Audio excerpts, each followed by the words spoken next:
Hello students, आज गाला question paper number 4 वो देखेंगे।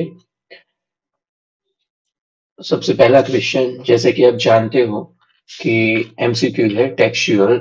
ये जो पैराग्राफ है, the train pulled out of the station, वो हमारी फर्स्ट फ्लाइट की बुक में से है।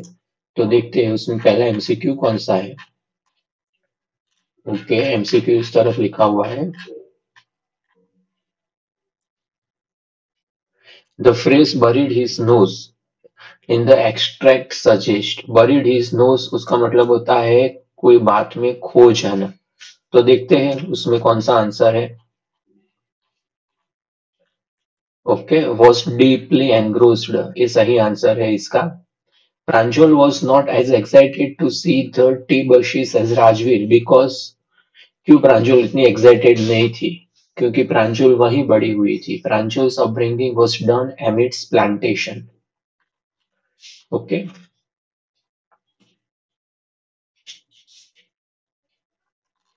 ओके, नेक्स्ट पेज देखते हैं। ये पेज भी खत्म हुआ। ओके, टेक्सचुअल वोकेबुलरी है। ओके, थोड़ी इमेज ब्लर है मगर चलेगा। विथ अ एक्सप्रेशन, तो यहाँ आएगा सेटिस्फाइड एक्सप्रेशन।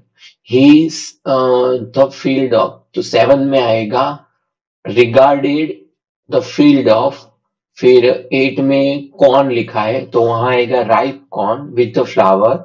फिर 9 में आएगा draped in a curtain rain. और 10 में आएगा suddenly a strong wind began to flow. उसके बाद एक पोएट्री के कॉम्प्रिहेंशन क्वेश्चन है। Yes, figures of speech I, वो देखते हैं 19 में। ओके, रिपीट हो रही है मैरमेड, वो वर्ड यूज हुआ है एमांडे के लिए। तो मेटोनिमी की डेफिनेशन है one word for the another word, तो उसके लिए यूज होती है मेटोनिमी। तो ये है मेटोनिमी। ओके, मेटाफर नहीं है, मेटोनिमी है। 20, they do not lie awake in the dark. Lie और अवेक दोनों ऑपोजिट वर्ड है। ऑपोजिट वर्ड है तो उसके लिए आप जानते हो ऑक्सीमोरन है। ओके, उसके बाद 22 से 23 ये लॉन्ग क्वेश्चन है। फिर इस पेज में कुछ ऑब्जेक्टिव नहीं है। ओके, तो नेक्स्ट पेज देखते हैं। उस पेज में एरर है। Read the following passage, answer the questions. Yes, ये रही एरर। देखो, ये जो एरर है वो आउट ऑफ फर्स्ट फ्लाइट है, so you don't need to do it. Okay, ऐसा मैं मानता हूं क्योंकि अभी तक बोर्ड के जितने भी पेपर है फर्स्ट फ्लाइट के अलावा कोई भी एरर नहीं पूछी गई है। सो आपकी मर्जी।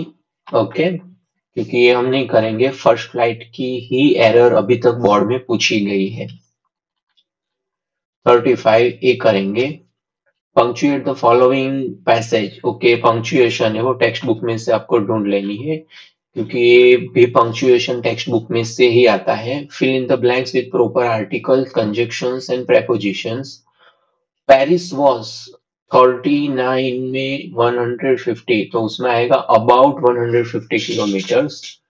ओके, मी, तो उसमें आएगा बिहाइंड मी। पेरिस 40 किलोमीटर पीछे छूट गया था। When I so the clouds, storm clouds, they were huge, they looked like black mountain standing. 41 में आएगा इन फ्रंट ऑफ मी। और 42 में आएगा अक्रॉस द स्काई। ओके, तो ये खत्म हुआ ये पेज। इस तरफ देखते हैं क्या है। Yes, indirect speech. बच्चों ये ध्यान से सुनना क्योंकि मैं लिख के नहीं बता रहा हूँ। आपको सुनना है और सुन के लिख लेना है, और रह जाता है तो वीडियो रिवर्स करके सुनिए और लिख लीजिए। Okay, listen child said the voice, कोई भी इनडायरेक्ट का पैराग्राफ है सबसे पहले पूरा पढ़िए। कुछ डरना नहीं है, पूरे मार्क्स आते ही है इनडायरेक्ट में। You shouldn't stand like that, sit down. Okay, वो पैसेंजर ने बोला था वल्ली को। There is nobody here who is a child, she said hotly. Okay, Valli ने हॉटिली कहा, यहाँ कोई ऐसा नहीं है जो बच्चा है। आई हैव पेड माई 30 पैसे लाइक एवरीवन एल्स। ओके, सो चाइल्ड है वो शी है, हमें ऐसा पता है। तो हम लिखेंगे the voice advised the child to listen. Okay, the voice advised, advice की जगह आस्क्ड लिखते हैं क्योंकि ऑलरेडी यहाँ पर हमें एडवाइज्ड लिखना होगा, तो यहाँ आस्क्ड लिखते हैं। ओके, फिर से लिखिए, the voice asked the child to listen and advised that she should not stand like that and again suggested her to sit down. She said haughtily that there was nobody there who was a child and added that she had paid her 30 पैसे like everyone else. Okay, इस तरीके से direct indirect में rules अच्छी तरह से learn कीजिए। सारे रूल्स आपको याद है तो कोई भी पैराग्राफ कर सकते हो। प्रॉब्लम होगा तो कुछ रिपोर्टिंग वर्क में, मगर वो कोई बड़ा बड़ा इश्यू नहीं है, हाफ या 1 मार्क ही कट सकता है अगर रूल सही तरीके से अप्लाई किया है तो। So keep up your confidence, कर सकते हो आप इनडायरेक्ट के पैराग्राफ। और पैराग्राफ का सॉल्यूशन चाहिए आपको स्पेशल तो आप लिख दीजिए कमेंट में, I will try to make a video for solving extra paragraphs. Transformation देखते हैं 44। The aeroplane had no lights on its wings, so I could not see it flying next to me through the storm. Since the correct use of since, देखिए बच्चों, ये जो since लिखा है ना उसका मतलब होता है because। ओके, because होता है तो वो स्टार्टिंग में लिखेंगे हम, because बीच में लिखते हैं। The aeroplane had no lights on its wings, नहीं, I could not see it flying next to me through the storm because the aeroplane had no lights on its wings। मगर ये sentence पहले लिखा है तो स्टार्टिंग में यहाँ पर आपको since लिखना है, so को रिमूव कर देना है तो हो जाएगा answer. Since the aeroplane had no lights on its wings, comma, I could not see it flying next to me। तो देखते हैं कौन से ऑप्शन में है ऐसा। ओके, तो वो आपका सही आंसर होगा जिस भी ऑप्शन में है। ओके, सी ऑप्शन में है, since the aeroplane had no lights on its wings, so C is the right answer. देखो यहां भी सिंस लिखा है। Okay, since the aeroplane had no lights on its wings I could see, यहां लिखा है कुड सी, इसलिए गलत है। सो एमसीक्यू में ध्यान से पढ़िए, एमसीक्यू में मार्क्स आपके जा सकते हैं, रिस्क ज्यादा होता है। They waited for Wenda to have fun with her. ये जो ट्रांसफॉर्मेशन का सेंटेंस है वो आपके ओमिटेड सिलेबस से लिखा गया है। द 100 ट्रेसेस जो इस साल ओमिट है उसमें से सेंटेंस है, इसलिए शायद आपको थोड़ा डिफिकल्ट लगे या समझ में नहीं आए। सो ओमिटेड सिलेबस में नहीं होना चाहिए, रेगुलर फर्स्ट फ्लाइट में से ही होना चाहिए। और बोर्ड में 99.99% मोस्टली फर्स्ट फ्लाइट में से ही आते हैं। सो बिकॉज लिखना है हमें, तो यहां हम लिखेंगे they waited because. Because Wenda तो लिख नहीं सकते, इनकम्प्लीट है, तो हम लिखेंगे because they wanted to have, they waited for Wenda because they wanted to have fun with her. Okay, ऐसा आएगा। तो ऐसा कहाँ है, ई में लिखा हुआ है, they wanted to have fun with Wenda because they waited for her, ये गलत है। They waited for Wenda because, ये भी गलत है, बिकॉज के बाद टू नहीं लिख सकते। बिकॉज शी वांटेड, ये भी गलत है, ये सही आंसर है।